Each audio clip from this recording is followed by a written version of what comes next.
How you're going about trying to hit longer, better drives is completely backwards, especially when you do make it out onto a golf course. We need to ensure that we're very disciplined in our setup, okay? So we're making sure that our hip is definitely higher. Our ball position, okay, is a little bit behind our sternum is just a little bit behind it here, so we can strike on the upswing just a hair. But as I take my setup here in the split stance drill, I'm going to make my pivot just as we did before, from a chip to a pitch to an iron swing, the same kind of feeling, right?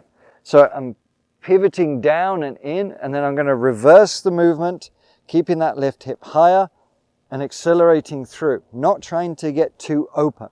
I'm releasing the club head that way, trying to kind of put a little bit of draw spin on it. That's the tendency that will generally feel a bit natural. If it doesn't, it's probably got something to do with your grip, but you can look at that video to find out more. So all we're doing is repeating the same task of setup, balance, posture.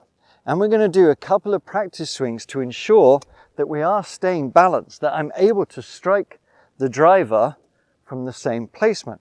So if you take your setup and you make your backswing and you try and commit to the pivot and letting those arms go where they want, and you don't strike it properly, you'll know that something went wrong. So what went wrong there? I'll tell you this, I stayed back. My balance was falling this way. I did that on purpose because I wanted to exaggerate a little bit the sensations that we need to have to make sure that we get solid contact. And the reason why solid contact is so important is because a good strike with a good sequence out the middle of the club face with the correct release and angle of attack is going to send the ball so much further, more so than just trying to swing harder, okay? So be disciplined. Make sure you stick to your tasks. So we make sure that my balance, I'm not too much on my heels, I'm staying poised. When I make my backswing, I feel like I'm somewhere positive that I can swing from, okay?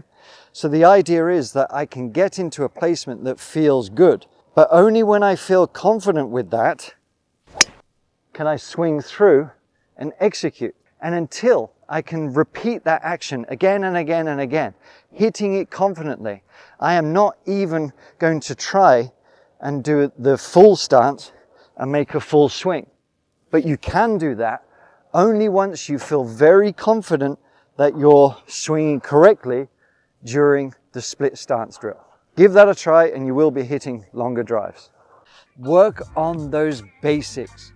They're not something you should ignore or skip, because I promise you, the better you get at them, the better you're going to be your entire golf game. It's what the best players in the world do. They work on their fundamentals, their setup, their pivot, their grip, the essential stuff that makes the rest easier. But I want you to stay focused on your task right now. We have a membership that you can utilize to make sure that you're following simple golf principles and getting the most out of your specific swing type. Doing this is going to give you the best golf game, the most enjoyable rounds, and progressive learning. It's not always going to be linear, but it's going to be more consistent, and you will see gradual and steady improvement. Thanks for watching, and let me know what questions you have.